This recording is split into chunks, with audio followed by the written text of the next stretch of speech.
ପିଲାମାନେ ସମସ୍ତଙ୍କୁ ଅନେକ ଅନେକ ସ୍ୱାଗତ।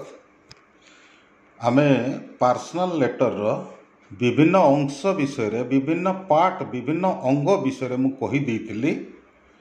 ଆଜି ଆମେ ସେ ଲେଟର ରାଇଟିଂ ଟ୍ରାନ୍ସଲେସନ୍ ମାଧ୍ୟମରେ କିପରି ଇଂରାଜୀ ପତ୍ର ଲିଖନ ଲେଖିବା, ଆଜି ଗୋଟିଏ ପତ୍ର ଲିଖନ ଆମେ ଲେଖିବା ହେଲା। ଫାଷ୍ଟ ଲେଟର ଟିକେ ମନ ଦେଇକି ଶୁଣିବ। ମୁଁ ସପ୍ତାହକୁ 2ରୁ 3ଟି ଲେଟର तुमको लेखिकी ट्रांसलेशन माध्यम लेखिकी जनईबी तुम मानक अति सरल भाषा तुम्हें बुझीपर भली भाषा लिखब। आ गोटे कथा मन रख, जितेबाला पत्रटा तुम्हें अन्य कई सांग पाखु दियो बापा पाखु दियो, सेटा भाषा अति सरल कर जेपरी पढ़ा लोकटा भाव तुम सहित सामना सामनी बसिकी कथा होची, सेटा सरल भाषा लिखब। आज लेटरटी है Write a letter to your father requesting him to send you some money.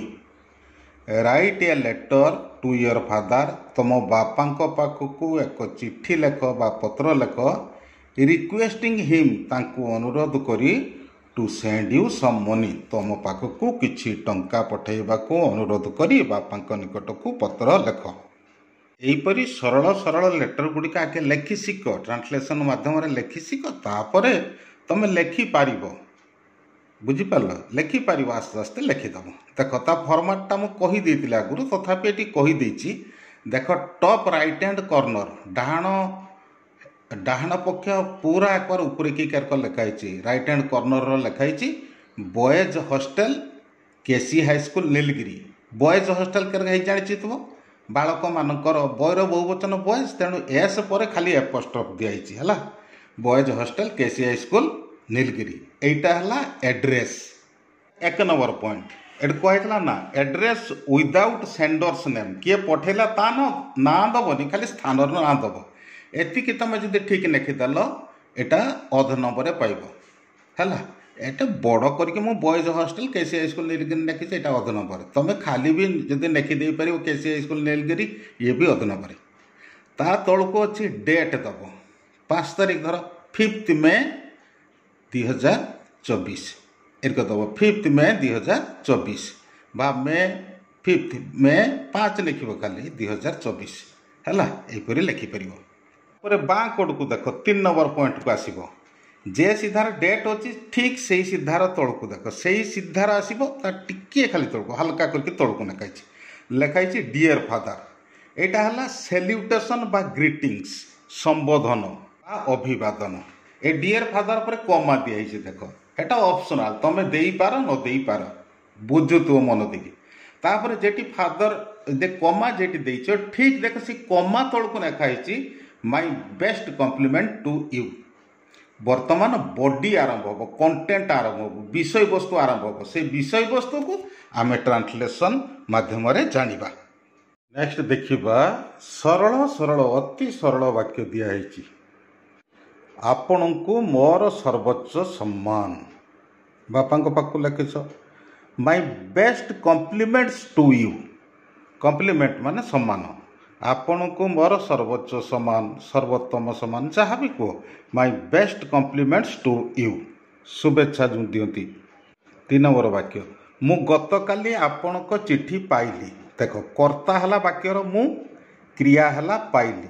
आगे लेख कर्ता क्रिया लेख पास्ट टेंस अच्छी आई रिसीव्ड कौन योर लेटर कर्म आसीगला yesterday. I received your letter yesterday, मु गतकाली आपण को चिट्ठी पाइली। 3 नंबर वाक्य मु चिट्ठी पढ़ी भारी खुशी हेली। मु चिट्ठी पढ़ी भारी खुशी हेली। शहर को कर्ता किए मु, क्रिया किए हेली। आई बिकेम करिपरिबो बा आई वाज भी करिपरिबो। I became happy very happy करिबो बा आई वाज भेरी हैप्पी कौन ना टू रीड पढ़ी your letter. I was very happy to read your letter. 4 number वाक्य आपण जानती मोर परीक्षा निकटरे। आपण जानती मोर परीक्षा निकटरे। यू नो आपण जानती कर्ता क्रिया यू नो मो कौन मो परीक्षा my examination is eight hand. You know my examination is eight hand. 5 number वाक्य आगामी परीक्षा रे भल नंबर हासिल करिबा पई मु कठिन परिश्रम करूअछि। कर्ता क्रिया को देखिबो मु परिश्रम करूअछि। मु परिश्रम करूअछि। आई एम ट्राइंग हार्ड चेष्टा करूअछि। आई एम ट्राइंग हार्ड मु चेष्टा करूअछि बा मु परिश्रम करूअछि जहाँ कहब। To secure good marks secure माने हासिल करिबा। To secure good marks at the ensuing examination. ए एनसुइंग माने हला आगामी एरको नुआ नुआ शब्द टिके टिके सिख। At the ensuing examination ensuing माने आगामी एग्जामिनेशन परीक्षा। ताले पूरा वाक्य अथर देख आगामी परीक्षा रे भल नंबर हासिल करिबा पई मु जे कठिन चेष्टा करूअछि परिश्रम करूअछि जा हबो। I am trying hard to secure good marks at the ensuing examination. 6 number वाक्य मते किछि सहायकारी बही पढ़िबाकू पड़िबो। मते जीवाकू पड़िबो इंग्रजी में कहे जीवाकू हेबो आई हैव टू गो। सेरक मते पढ़िबाकू पड़िबो। आई हैव टू रीड करके करि परिबो किंतु मु टिके बदली देछि I have to go through some help books. मते किछि सहाय्य बही पढ़िबाकू पड़िबो। बुझी पारलो कि सही I have to go through some help books करि परिबो बा I have to read some help books करि परिबो।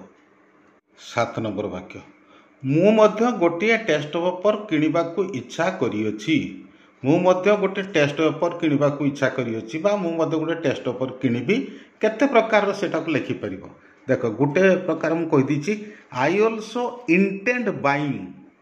आई also intend buying a test paper ये भी हबो बा I also want to buy a test paper ये भी होई परिबो बा I will buy a test paper मु गोटे टेस्ट पेपर किनिबी एपर भी होई परिबो। जहा लिखिबो तुम भाबी कि लिखिबो।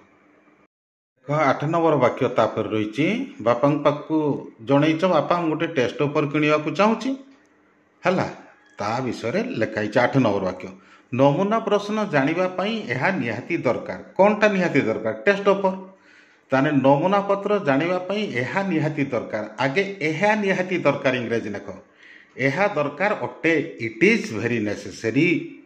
इट इज वेरी नेसेसरी कौन पाई ना जानिबा पाई to know about model questions. It is very necessary to know about model questions. एही कर्ता क्रिया को जोड़ी के लिखि दे परिबो सेंटेंस। तापरे 9 नंबर वाक्य एणु मु 500 टंका दरकार करे। मु दरकार करे तेणु सो मु दरकार करे आई नीड मु दरकार करे कर्ता क्रिया लिख देलो so I need 500 rupees. So I need 500 rupees. 10 number वाक्य दयाकरी मनी ऑर्डर द्वारा उक्त टंका पठाइबे। दयाकरी मनी ऑर्डर द्वारा उक्त टंका पठाइबे। पोस्ट ऑफिस रे रही मनी ऑर्डर करा जाए टंका पठा जाए। तुम बाहर पढ़ुच बाबा एटी पठेबे जाई न पारथि तुम बापा। प्लीज सेंड मी दयाकरी पठेबे। प्लीज सेंड मी कौन ना दी सेड अमाउंट से उक्त टंका जो 500 टंका।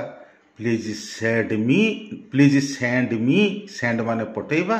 प्लीज सेंड मी दयाकरी मो पाखु पठेबे दी सेड अमाउंट उक्त टंका बाय MO बा बाय मनी ऑर्डर। नेक्स्ट देखिबा 11 नंबर धाड़ी दयाकरी माँ को मोर सम्मान एवं गीता को धर तुम सान भूमि गीता को मोर स्नेह जणाइबे। तार इंग्रजी हम प्लीज कन्वे। कन्वे माने जणैबा। Please convey my best regards to mother and love to Gita. Please convey my best regards to mother and love to Gita. सरीगला पिला माने जो 11 नंबर धाटा लेकिन ना यहाँ टिके अलगा पारा करदेव टिके आर जोड़ा लिखुव यहाँ को टिके अलगा पारा करदेव। तापर देख एंडिंग टा केरक लिखाई दि एंडिंग बा काली कही सब्सक्रिप्शन बोली कही अभिनिवेदन लिखाई। देख तुम पुओ हो बाप पाक लिखुच तेणु योर लविंग सन है योर लविंग सन यहाँ अधनबर अच्छी। तापर हूँ सिग्नेचर। सिग्नेचर केवल तुम सर्ट नाम लिख अविनाश लिख कि सोनाली लिख कि जहाँ लिख लिख ଆଗେ ଏଇ ମୋ ନାଁ ଦେଇ ଦେଉଛୁ, ବୁଝିପାରୁଛ କି? ଅବିନାଶ ବୋଲି ଲେଖିବ। ତା ତଳକୁ ଦେଖ 7 ନମ୍ବର ଲାଷ୍ଟ ପଏଣ୍ଟଟା ରହୁଛୁ ଆଡ୍ରେସ୍, ଠିକଣା ଲେଖିବ। ଯାହା ପାଖକୁ ଲେଖୁଛ ବାପାଙ୍କ ନାଁ ଲେଖିବ, ତାଙ୍କର ଏଟ୍, ପୋଷ୍ଟ, ଡିଷ୍ଟ୍ରିକ୍ଟ ସବୁ ଠିକଣା ଦେବ ହେଲା। ସେ ଆଡ୍ରେସ୍ ପାଇଁ ବି ନମ୍ବର ଅଛି। ତମେ ପ୍ରଥମେ ଲେଖି ଶିଖ, ତାପରେ ତମ ବୋର୍ଡ଼ ପରୀକ୍ଷାରେ କିପରି କ୍ୱେଶ୍ଚନ୍ ଆସୁଛୁ ସେଇ ସବୁ ବିଷୟରେ କି ଆଲୋଚନା କରିଦିଆଯିବ। ଏଠି ଡାଇରେକ୍ଟ ଏଠି ତମ ନାଁ ଲେଖୁଛ, ସେଠି ଲେଖା ହେଇଥିବ ଯେ ଇମାଜିନ୍, କଳ୍ପନା କର ତୁମ ନାଁ ଅମୁକି, ସେଇ ନାଁଟା ଦେବ। ସେଟା ମୁଁ କହିଦେବି ପରେ। ଏଗୁଡ଼ା ଜାଣିଥିବ, ଆଗେ ଲେଖି ଶିଖ। କିଛି ଲେଖିନେ କିଛି ଧାଡ଼ି ଗୁଡ଼ା ମନରେ ରହିଯିବ ହେଲା। ଆଜି ଏତିକି, ବହୁତ ବହୁତ ଧନ୍ୟବାଦ।